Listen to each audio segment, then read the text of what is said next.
Bom pessoal, hoje eu vou falar um pouco sobre o Raw Therapy, que é um programa equivalente ao Lightroom da Adobe, só que ele é um pouquinho mais simples, com bastante recurso, mas com a grande vantagem de ser gratuito. Além de ser gratuito, ele ainda tem versões para Windows e Mac e, se eu não me engano, tem para Linux e outros sistemas operacionais. Então é uma ferramenta muito legal para se ter sem nenhum custo. Primeiro a gente vai baixar esse programa no rawtherapy.com e a gente vai em Downloads e aqui você escolhe qual versão do seu sistema você tem e qual versão do Raw Therapy você quer. As que estão mais em cima são as mais recentes e em geral é as que você tem que usar. Nem sempre a de um sistema é a mesma versão de outro, sempre tem um delay entre uma atualização e outra. Então você escolhe, tem até para o Windows XP aqui, baixa ela. É rapidinho, ela tem em torno de 22 a 25 megas, então nada muito pesado, que vai demorar, e é rapidinho para instalar também. Tá? Essa aqui é a interface do RAW, e ela é muito simples. Tá? Primeira coisa, a gente vai escolher aqui ó, na lateral, File Browser, tá? É um pouco diferente, o outro fica embaixo, aqui, o nosso fica aqui, tá bom? Vamos no File Browser, aqui eu vou escolher onde estão minhas fotos, no caso aqui clicando nas setinhas, certo? Quando eu clico na pasta, não aparece nada, tá? Ele tem isso aqui, você tem que clicar 2 vezes na pasta para poder visualizar as fotos que você quer trabalhar ou que estão naquela pasta, ok? Eu estou com ela aqui, essa aqui já foi editada, eu vou limpar ela, o processo dela, para a gente poder trabalhar em cima dela se for necessário. E vamos lá, vamos começar as coisas aqui. Para a gente poder editar é simples e rápido. 2 cliques na foto que você quer editar e a gente sai do File Browser para o editor direto. Okay? Em cima a gente sempre tem aquele film strip com todos os thumbnails aqui, gerais, ó, todas as fotos. Isso aqui foi o Festival do Yume, o pessoal fazendo cosplay, que eu fotografei. Aqui num canto a gente tem esse navegador, o navegador está aqui embaixo, desculpa, que é o zoom. Tá? E esse aqui é o histograma para você visualizar como está disponível a disposição das cores na realidade aí dentro da sua imagem. Você vê aqui que o verde tem um destaque maior porque ele está mais separado do vermelho e do azul. Mas isso a gente vai falar outra hora. Aqui, desse lado, ficam todo o histórico do que você fez. Então aqui nós temos as ferramentas, em geral abre nessa aqui. E aqui a foto que a gente vai trabalhar. Para começar, a primeira coisa que eu vou fazer é colocar o preview do lado a lado para a gente ver o que está sendo alterado. Vou ligar esse botão aqui, que vai ligar o preview para mim. Só que assim, se eu manter o preview sem travar, eu vou ver uma atualização depois da outra. Ou seja, o preview não vai ficar preso na primeira imagem. Então eu vou nessa chavinha aqui, ó, e vou travar o preview. Só para a gente manter aqui. Primeiras ferramentas básicas aqui. Zoom, 1:1. Tá? Ou seja, tamanho original da foto. Você tem que estar com essa cruzeta aqui, que é o Hand Tool, para poder movimentar a foto. Em seguida, você tem aqui o Crop. Só que como ainda não tem nenhuma área de Crop, nós não vamos ver nada. Essa aqui é o Fit Screen, ou seja, para caber na tela. Aqui, incrementos de Zoom. Tá? E aqui, incrementos de Zoom Out. Okay? Vamos dar o Fit de novo. E vamos começar a ver aqui as primeiras coisinhas. Eu vou desligar esse Autolevels, que eu não gosto disso aqui. A primeira coisa que eu vou fazer é trabalhar, eu gosto muito de trabalhar a compensação da exposição. Tá? Seria clarear a imagem ou escurecer a imagem, de acordo com o que você acha melhor. Se você quer uma coisa mais pastel, uma coisa mais flat, né, chapada, que a gente chama, você aumenta a exposição, mas não é só a exposição. Se você gosta de uma coisa com mais profundidade, acho que uma coisa mais contrastada, você diminui aqui. No caso, eu vou diminuir ela um pouco, que eu quero o contraste, e você consegue visualizar que de um lado você tem a imagem original e de outro a que foi mexida. Nessa imagem, o highlight não vai ser muito visível, porque são as áreas de branco na imagem que se alteram. Sabe aquele brilho que você tem nas imagens, principalmente quando você tira foto com objetos reflexivos, metálicos, vidro, essas coisas. Aqui você vai notar uma pouquíssima variação desse highlight nos ombros dela e na imagem lá no fundo, que elas vão sair do branco para um cinza azulado, coisas assim. Eu vou manter aqui. E esse aqui é o nível, como a gente não está mexendo, não dá para perceber muito, mas você nota uma pequena variação. Eu gosto de tirar bastante o highlight, eu não sou muito fã de highlights, pelo menos para fotos de pessoas. E aqui o black são as sombras. Tá? Você vê que as sombras são escuras, mas como isso aqui é um formato RAW, ele já pegou um pouquinho mais do que você está vendo. Então eu gosto de clarear essas sombras para dar um certo destaque nas coisas. Isso é legal ao redor do rosto, dar uma limpada ao redor do rosto. Ó, se você aumentar as sombras, você repara que em volta dos olhos, pescoço, você tem sombras bem fortes. Então eu vou diminuir elas e deixar elas mais claras que o normal, que é o que eu acho que fica legal. E aqui a mesma coisa do outro, tá? Sombras um pouco mais escuras. Isso aqui é um ajuste fino das sombras, tá? Mais claras, mais escuras. Eu vou deixar mais contrastado. O lightness, ele está ligado à iluminação, ou seja, quanto de luz, um pouco diferente da exposição. A exposição, ele aumenta a luz baseada nos padrões de cor. O lightness não, ele joga como se fosse um branco mesmo em cima. O lightness é mais ou menos assim como se você tivesse usado um flash para fazer a sua foto.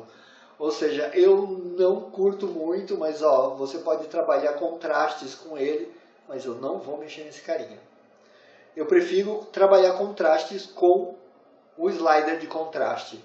Ele sim vai me dar uma cor bem diferenciada aqui, ó, como você pode ver, um contraste bem alto ou um contraste bem pastel, que muita gente curte hoje em dia fazer esse tipo de coisa, essa imagem flat, mas eu não.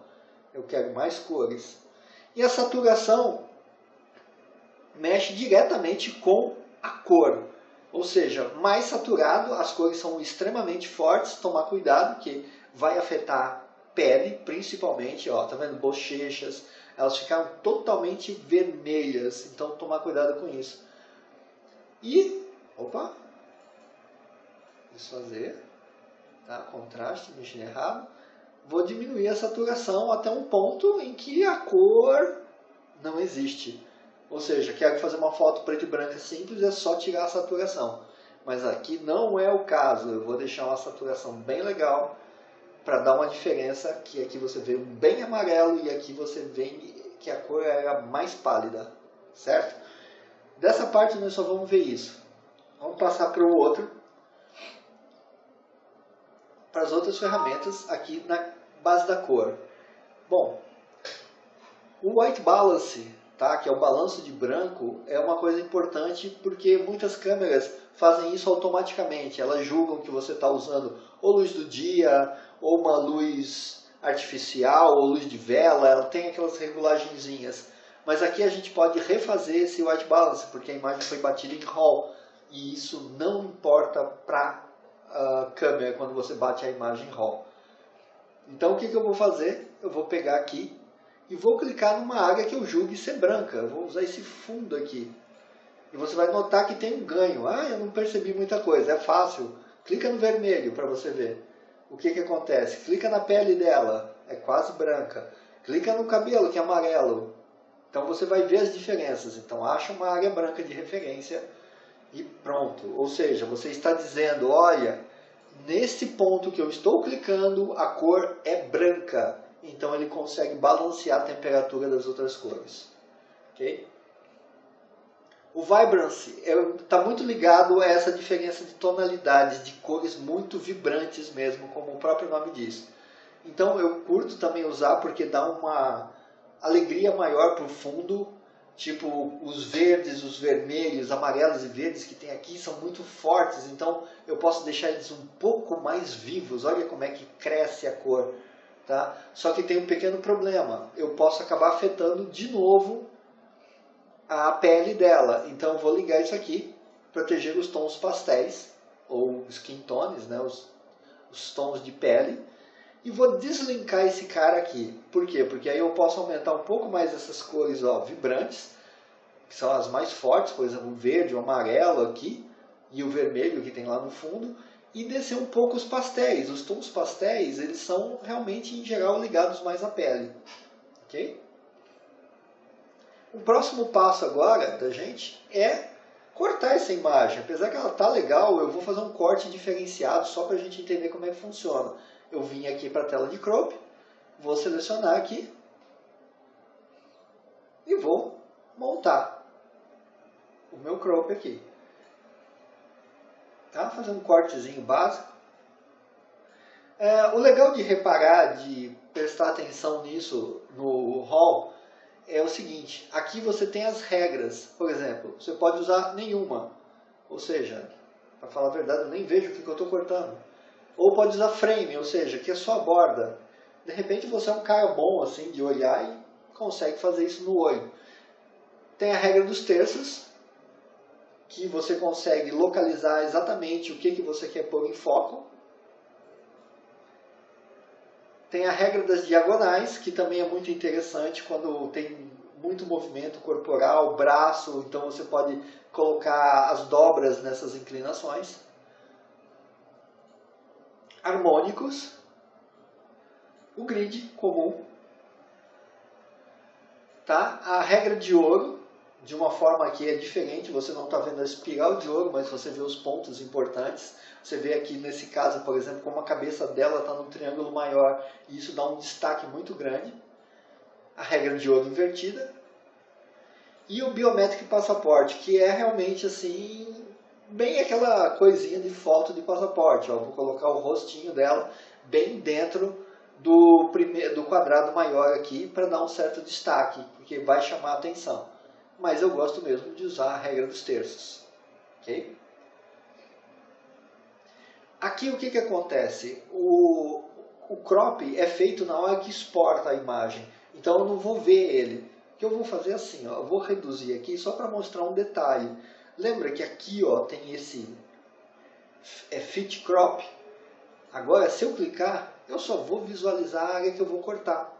E aqui, agora, como eu estou com um zoom legal, eu consigo ver a diferença da imagem original e da imagem que eu estou trabalhando. Você pode ver como as cores estão mais vivas e tudo mais. Ok? Eu vou voltar aqui para o 1 para 1. Mais uma coisa interessante de se ver aqui é a rotação, que você pode inclinar essa imagem. Ó. Tá vendo? Eu posso alinhar os olhos dela aqui, ou, sei lá, desalinhar, não sei porquê.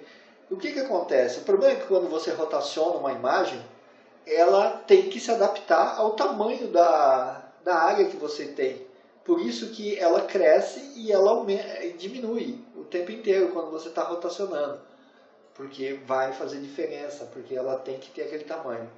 Mas eu não vou usar a rotação aqui. Vou voltar meu crop até a ponta da espada. E tem até correção de perspectiva, de lente e tudo mais, mas nós não vamos usar agora. Outra coisa interessante de se ver aqui é esse meta, que aqui você vai ter uma ideia do tamanho, qual a câmera de onde ela veio e tudo mais, e o EXIF. Isso aqui tem toda a informação que você precisa sobre a fotografia. Eu tenho tempo de exposição, eu tenho o f-stop, eu tenho qual foi o programa de exposição, eu tenho qual foi o ISO que estava sendo usado, eu tenho a data que ela foi usada, tem a velocidade, tenho tudo aqui marcado, tá? A lente focal, tudo que eu preciso de informação sobre essa foto. Alguns programas usam muito isso aí para poder fazer correções automáticas, ok? E agora exportar essa imagem, vamos salvar ela, certo? Que é aqui, ó, salvar a imagem. Eu vou dar Browse. Em geral ele já me mostra um dos diretórios onde eu estou. Eu não quero pôr aqui, eu vou criar um novo diretório, Create Folder. Exemplo. Ok. Se você vê aqui a navegação é um pouquinho diferente, porque essas coisas em geral vêm muito baseadas em Linux.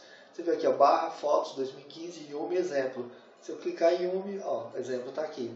Aqui são as pastas. Em geral, ele já usa o próprio nome do arquivo RAW para salvar. Aqui eu posso escolher qual o formato que eu quero, TIFF, PNG. Eu quero JPEG, a melhor qualidade, 92% ou 100%, como você quiser, e o Best Quality. E vou dar OK. Ok? Você presta atenção, salvando, pronto. Eu vou aqui, e aqui está a minha imagem. Tá? Essa é a minha imagem final, tratada, cortada e pronta para ser colocada na internet, ou seja lá onde for. Tem uma coisa legal que dá para a gente visualizar aqui, que é o seguinte. O Lightroom trabalha com o que a gente chama de catálogos, ou seja, ele pega uma quantidade, quando você seleciona as fotos que você vai editar, ele cria um catálogo com todas as informações de alterações que você criou nesse catálogo. Isso pode ser até interessante, mas eu considero uma coisa ruim, porque pode acontecer de dar um pau no catálogo e você perde as alterações de todas as fotos que estavam selecionadas. Imagina que você foi numa festa, tirou 500 fotos e criou um catálogo com essas 500 fotos. Se você perder esse catálogo, você perde as 500 alterações que você fez nas suas fotos, certo? Então, o RAW Therapy tem uma vantagem enorme em cima disso, que é o seguinte: ele cria esse arquivinho PP3 na mesma pasta em que estão as fotos. Ou seja, toda alteração que você fizer está dentro desse arquivinho PP3. Se você quiser uma hora limpar e não quiser nem entrar dentro do RAW, apaga esse arquivo, que quando você abrir o RAW, ele não vai achar o arquivo e não vai fazer nenhuma alteração na sua imagem original. Então essa é uma das grandes vantagens que o RAW tem sobre o Lightroom nesse caso. Eu acho que isso aí já deu para você ter uma ideia legal do que acontece dentro do RAW Therapy e começar a fazer seus tratamentos básicos. Okay? Não usem filtro do Instagram, usa o RAW Therapy e use um pouco da sua criatividade para deixar a sua imagem muito melhor. Ou seja, seja diferente dos outros, não faça igual. É isso aí.